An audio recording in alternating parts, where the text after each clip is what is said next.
Welcome to our channel. We hope you enjoy our narrated stories.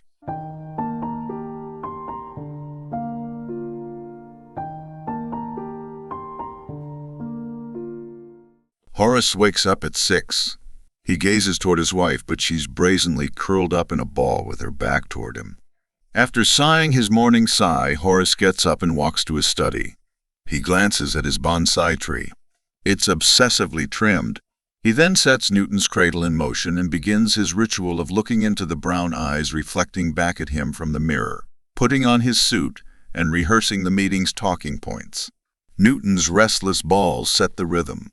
As he's mentally orating, Horace fixates on certain words in his mind. Shares, shares, share, share. On the other side of town, in a confining apartment, Seth's mind transitions from the dream state to the hangover. He stares with wild morning eyes into the lone wallpaper decorating the room. A print of Jackson Pollock's one. Number 31. In the splashes of color, Seth sees the flow of the mighty Nile bringing a calamitous flood to a people who pray in vain for dependable crops. Then he associates the explosions of colors with the bustling city, a dizzying termite nest of daily races. Suddenly he remembers. The interview, he screams within himself.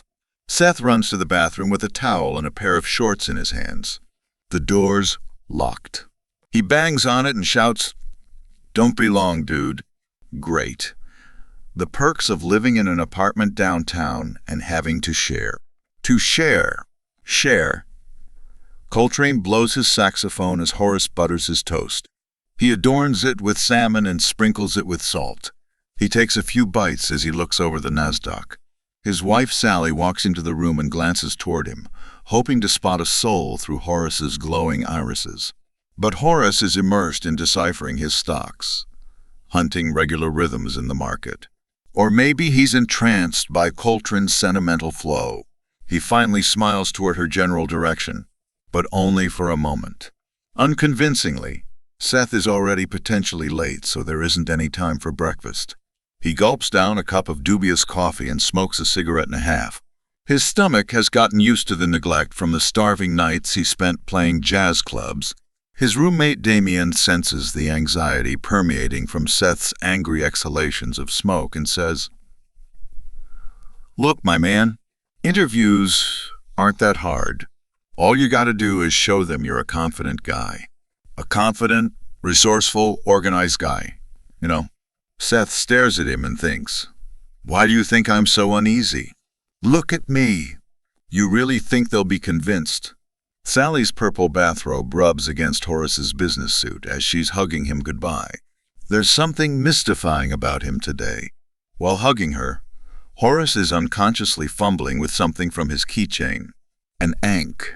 In the inner city, Seth lights up a cigarette as he winks to Damien. Then he darts away like an overflowing river. Meanwhile, Horace gazes into the rearview mirror to examine the white stubble punctuating his face and tells himself, "It's fine, Horace. That white comes from all the hard work you've put into trading. Ain't nothing to worry about. You hear that?" As he waits at the bus station, Seth looks into a muddy rain puddle forming at his feet and sees his own reflection. "We've got this. It's just an interview. If I manage to charm those folks at the bar with my take a blue train last night, I'll do just fine with some pencil pusher. It's all good." Horace is on one side of the street and Seth on the other. The zebra crossings unite their disparities. They wait for red to turn green.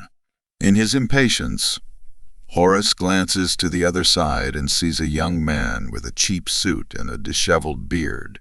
His eyes are a mesmerizing green. Horace's heart increases its tempo like Newton's cradle balls flung by the hands of an overeager kid, but he tells himself he didn't feel anything. Seth looks toward the crowd on the other side and notices a man in a suit trying not to stare at him, almost succeeding. He laughs at the middle-aged man's timidity. The light turns green and the two men walk across. Their sights and reflections entangle rhythmically. As their bodies approach each other, their souls send sparks of energy. They speak an ancient and wordless language built on intuition. I know you. From somewhere. I've seen you before. I've loved you eons ago. When our love was new, you were like a mighty river, and you were a restless crop. But things are different now. Are they? Confusion. The shared feeling is overwhelming, and the familiarity of their connection feels strange. It's too much. And then, they both cross the street. They reach the other side and look behind at the same time, toward the other shore. Yet the excuses keep pouring.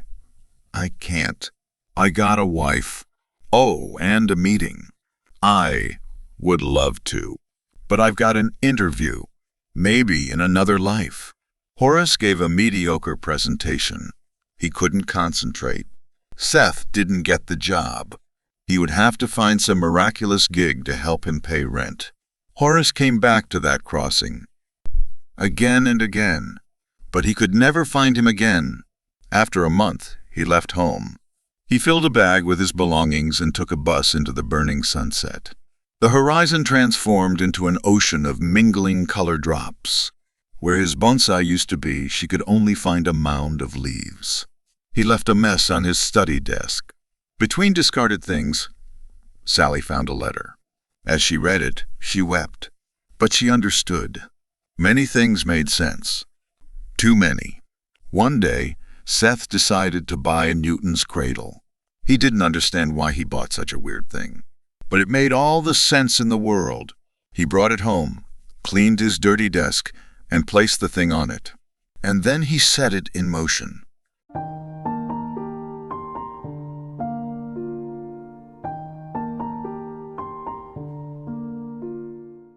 The end. Thank you very much for watching. Please don't forget to subscribe our channel for more stories.